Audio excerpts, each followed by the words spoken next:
bonjour à tous et bienvenue sur ma chaîne. Alors aujourd'hui, petit tuto sur 3D Builder, apprendre un petit peu à le manipuler et à connaître les petites astuces, voilà. Donc on va démarrer, voilà, je vous dis. Et je vais vous expliquer tout au fur et à mesure.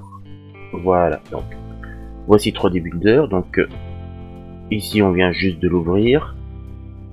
Donc on peut déjà s'apercevoir qu'il y a un écran de départ où on a une nouvelle scène, ouvrir un fichier existant et les derniers que nous avons réalisés.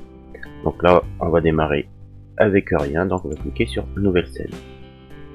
Nouvelle scène. Donc avant de démarrer notre projet, on va quand même commencer à vous expliquer un peu comment cela se passe. Alors on commence par les premiers onglets. On s'aperçoit qu'il y a des onglets en haut, donc on a insérer, objet, modifier, pinceau, affichage et aide. Alors sur insérer nous avons ajouté, donc c'est ajouter un fichier existant, voilà. Ensuite nous avons des formes qui vont nous aider à réaliser nos projets. Donc on a le cube, cylindre, pyramide, ça va nous servir beaucoup, d'ailleurs c'est la base du travail sur ce programme.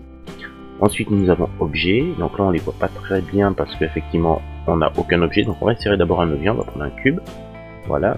Donc maintenant on va pouvoir aller dans l'onglet objet et là tout est activé.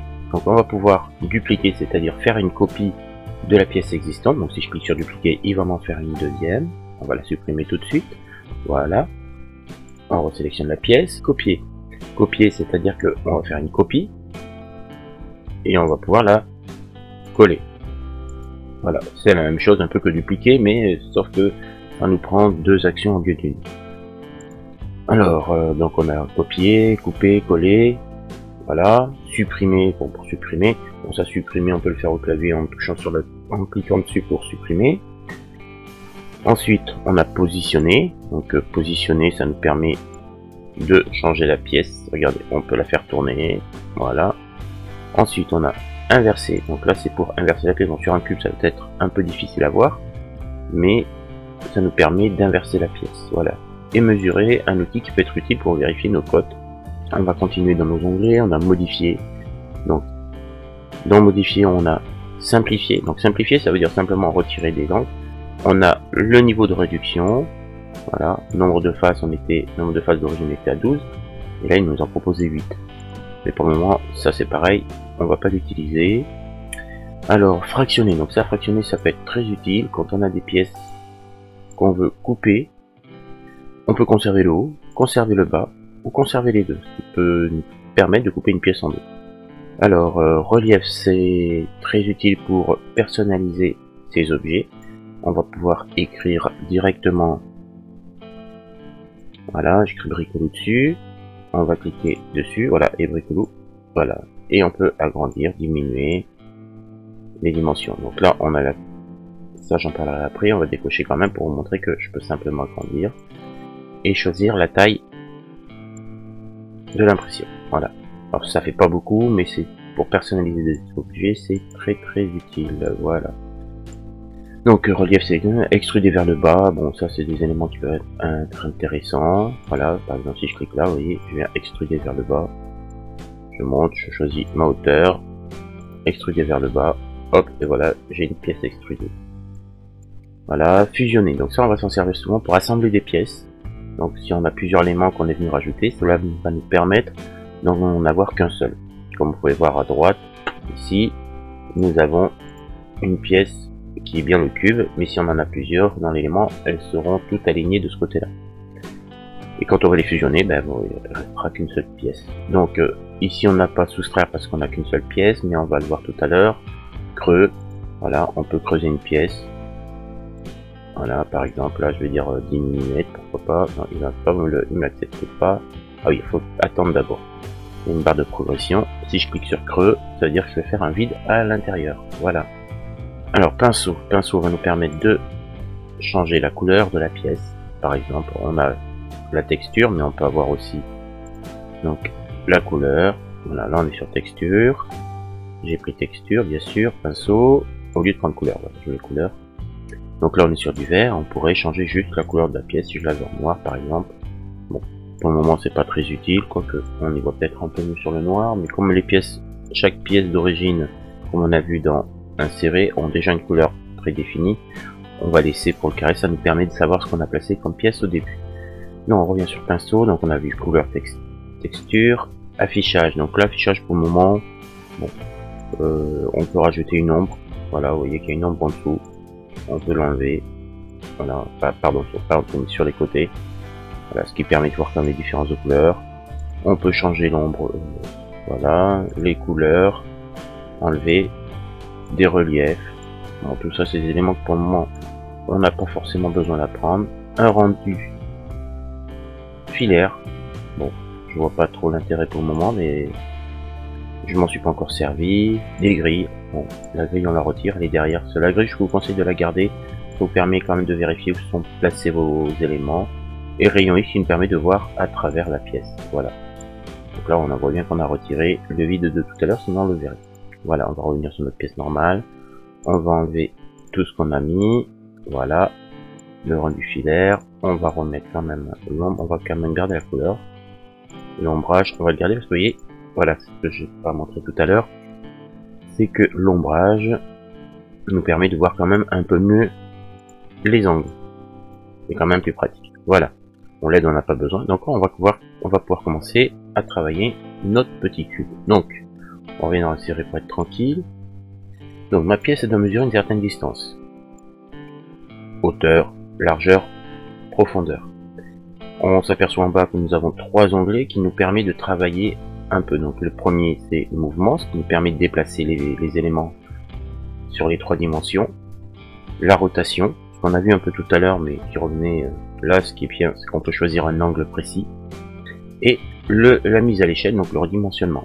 Sur le mouvement, donc on prend la pièce, on peut le faire à partir de là. Voilà, on déplace la pièce de haut en bas. Voilà, droite à gauche. Si je décale un peu pour vous montrer en avant, en arrière. Voilà. Vous voyez que la côte bouge au milieu. Dans chaque axe, si j'appuie sur 0, je remets ma pièce au début. Et pareil pour les autres axes.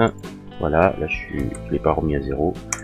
Et ben voilà, on va commencer à travailler. Donc, tout de suite, je voudrais redimensionner ma pièce. Donc je vais mettre sur redimensionner. J'ai besoin de mettre à peu près au maximum, mais je vais quand même garder une réserve, on va la mettre à 180. Hop, donc ça fait un peu grand. Pourquoi? Parce que effectivement, j'ai pas décoché le cadenas. Donc quand vous modifiez avec le cadenas fermé, toutes les dimensions vont s'agrandir. On va décocher parce qu'on va quand même modifier la hauteur. Voilà, une autre hauteur. J'ai besoin d'avoir une boîte qui fait à peu près 4 cm de haut. Donc 4 cm en millimètres, ça fait 40, 90, voilà, sur cette épaisseur là. Voilà, là on est un peu loin maintenant parce que j'ai ma change de dimension, on va se rapprocher un peu.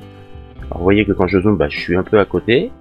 Pour me recentrer, j'ai juste à cliquer 2 fois sur la pièce. Donc, première fois pour sélectionner, deuxième fois pour se replacer. Voilà, voilà notre élément. Donc maintenant, ce que j'ai besoin dans cet élément, c'est de faire un vide. Voilà, donc j'ai fait une pièce quand même assez rectangulaire. Je vais pas chercher aujourd'hui à faire des angles un peu plus travaillés. On va essayer de partir sur une base assez simple. Dupliquer. Voilà, et ma pièce est venue se caser sur le côté. Ce qui m'intéresse, maintenant on va la remettre à 0, sur le point 0, pour qu'elle se confonde. Et on va y changer un petit peu les côtes. Donc là on sait qu'elle est positionnée exactement au même endroit que l'autre. On va directement la surélever un petit peu. 2 mm. Sur la profondeur, on va la monter, on est en position 90 et on va laisser un fond de, je disais peut-être 2, mais on va peut-être dire plutôt, alors vous voyez par contre au passage on est à 89,9965 et il nous donne un résultat de 90, c'est pas trop gênant. Alors nous ce qu'on a besoin c'est de la remonter un petit peu, on a dit allez, 3 mm, donc on est à 90, donc 87, non je dis des bêtises, 93, voilà notre pièce est montée. On n'aura plus à toucher sur le fond, on sait qu'on a un fond environ de 3 mm. Donc là j'ai pas besoin d'être très précis non plus. Maintenant on va pouvoir modifier les dimensions des 2 autres côtés. Donc la hauteur on n'y touche pas vu qu'on a monté la pièce, ce qui nous permettra de faire vraiment un vide. Sur le côté on est à 180. Bon, effectivement on a choisi 3 mm de fond. Ici on va peut-être choisir un petit peu moins, je pense que 2,5 mm c'est déjà beaucoup. Donc ça veut dire qu'au total je dois retirer 5 mm, on va mettre 175. Directement, donc on appuie ou vous appuyez sur Entrer directement et le chiffre, la barre pour entrer directement votre code s'affiche, ou en cliquant simplement sur le chiffre en bas, ça s'affiche aussi. Ou tout simplement, vous rentrez votre code que vous désirez. Ça, on a fait la première, on va faire tout de suite la deuxième. Donc ici on est à 90 aussi d'ailleurs, on est à 90 sur cette longueur, et il faut qu'on retire 5 mm, donc ce qui nous fait 85. Hop, voilà. Donc ici on a deux pièces confondues, dont une qui est rentrée dans l'autre. Alors on va garder la pièce sélectionnée, et maintenant on va les modifier et soustraire.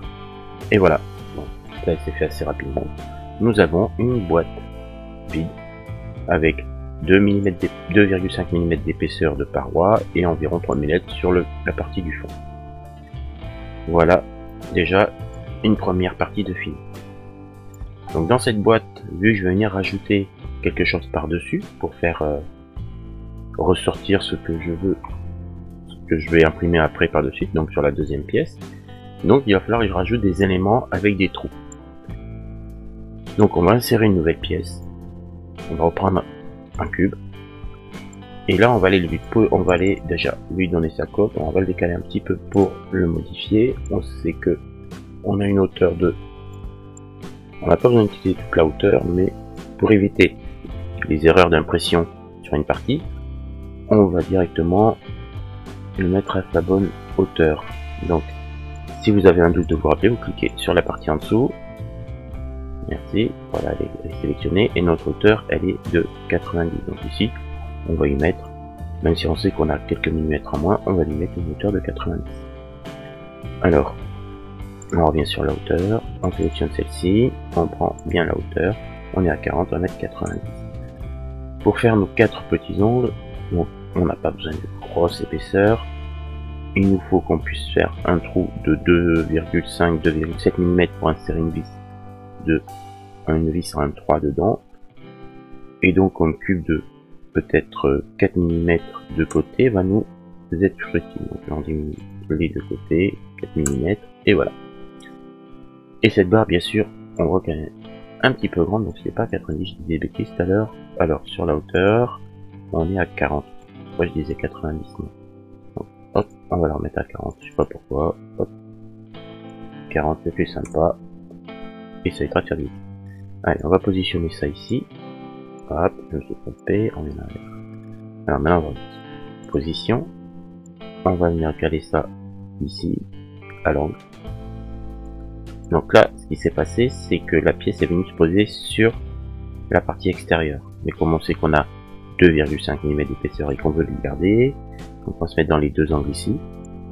Voilà, on va descendre notre pièce ici. Et là, le problème, c'est que on n'a pas beaucoup qui dépasse. Et nous, ce qu'on voudrait, c'est que ça rentre un petit peu plus dans la pièce. Donc, on est à moins 43, moins 2,5, donc ça fait 40.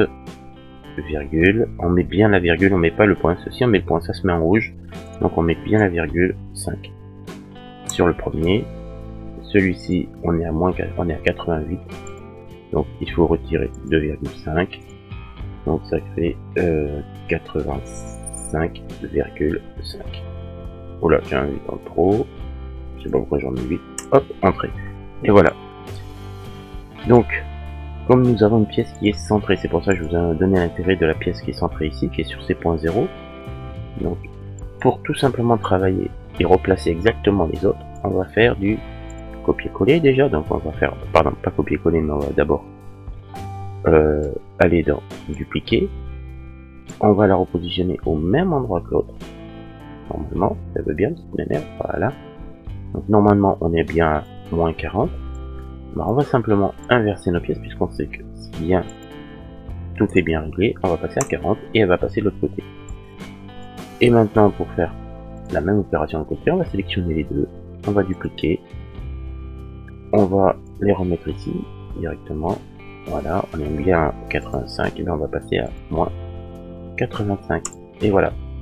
Donc là vous voyez qu'on se retrouve avec 4 petites pièces, donc 4 renforts qu'il va falloir qu'on perce et un bloc. J'ai oublié, j'aurais pu faire dès le départ sur la première le creux à l'intérieur. Ça nous aurait fait peut-être gagner du temps, on n'aurait percé qu'une pièce si on l'aurait dupliqué, bien sûr. Mais bon, c'est pas grave. On pourrait le refaire tout de suite, mais on va faire la même manip de toute façon avec un cylindre. Puisqu'on connaît nos positions, donc on n'a pas besoin, c'est pas trop gênant puisque c'est exactement les mêmes. Donc on va revenir sur cette ligne. Voilà, on va zoomer dessus. Voilà, non, je dis des bêtises parce que alors, on voit pas très bien les angles, là on les voit mieux. Donc avant de faire ça, on va d'abord insérer un cylindre. Donc on a dit une épaisseur, on va venir directement ici, on va fermer le cadenas comme ça il y aura les trois côtés qui vont bouger mais c'est pas gênant. On n'a pas besoin des 4 cm de profondeur, sinon on viendrait toucher le fond. Il nous faut à peu près maximum une vingtaine de millimètres, qui nous suffira pour des vis à peu près de, si vous avez du M3 en 10, 15, en 10, 16 ou 20, ça passera très bien, on va peut-être même un petit peu plus, on va mettre 22 en hauteur. Par contre sur la largeur, vu qu'on a des vis M3, donc ça veut dire que le pas de vis sera de 3, et donc il va falloir diminuer un tout petit peu en dessous, donc on va mettre 2,7, ça devrait être sympa. Donc là on est bien ici, on va mettre 2,7. Hop, voilà, bien sûr la pièce est réduite. On va ouvrir le cadenas et on va venir tirer sur la longueur pour avoir à peu près, on avait dit 25, ça c'est pas mal. Voilà, 25, sachant qu'on va dépasser un peu au-dessus, parce qu'on va faire comme tout à l'heure, on va venir faire un creux. Donc ici notre position, on se rappelle les positions de là, on va revenir sur cette pièce là directement. On va simplement aller chercher les positions, pas les dimensions positions, voilà on est à moins 85 d'un côté, donc ici on va lui mettre moins 85. Ici on avait dit, voilà, hop, reviens-moi sur la bonne pièce, merci. Ici on avait dit sur cette cote là, on est à moins 40,5, donc on pourrait faire un peu copier-coller, ça serait plus simple. On fait copier, hop, on clique à côté, on reprend sur celle-ci. Vous voyez que ça, comme selon le sens aussi, c'est ce qui est intéressant, c'est selon le sens où vous êtes sur votre plan de vue, les dimensions se mettent donc du bon côté à chaque fois. Donc pensez que si vous mettez par là, c'est celle-là qui va s'auto-sélectionner. Si j'avais cliqué sur la pièce dans cette position, ça serait cette partie-là qui serait sélectionnée. Et ça peut faire gagner du temps de se positionner vite fait au lieu de chercher à modifier sa pièce. Donc là on fait le coller, voilà, coller la pièce, coller la cote pardon, et on fait rentrer. Maintenant on a la hauteur, donc la hauteur, sachant qu'on va déborder un petit peu sur la hauteur, donc là je sélectionne la hauteur, hop, on est à 90 et on va la placer, on va la placer à 91 par exemple, et on devrait être juste au-dessus. Non, on ne veut pas, hop, on va la remettre un peu plus, c'est pas grave, on va faire en manuel, voilà, un petit peu plus, 97, ah ben non c'est vrai, je dis des bêtises, c'est par rapport au centre de la pièce, donc faut pas remettre la même cote, sinon on se retrouve au même sens. Donc on va mettre 98, 99, voilà, donc là on dépasse un peu, ce qui est suffisant.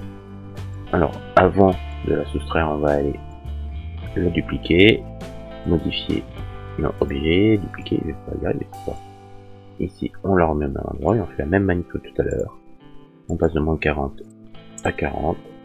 On sélectionne les deux. Voilà. On revient ici. On va faire dupliquer. Donc là, on va les remettre en place. Hop, mets-toi à ta place. Il veut pas. Alors, moins 85.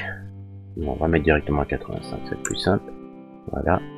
Et elles sont bien, normalement, à leur place. On est bien à 85, et celle-ci, on va vérifier quand même. On est à 85. Voilà. Donc, on pourrait resélectionner directement nos éléments sur le plan. Voilà. Mais on pourrait aussi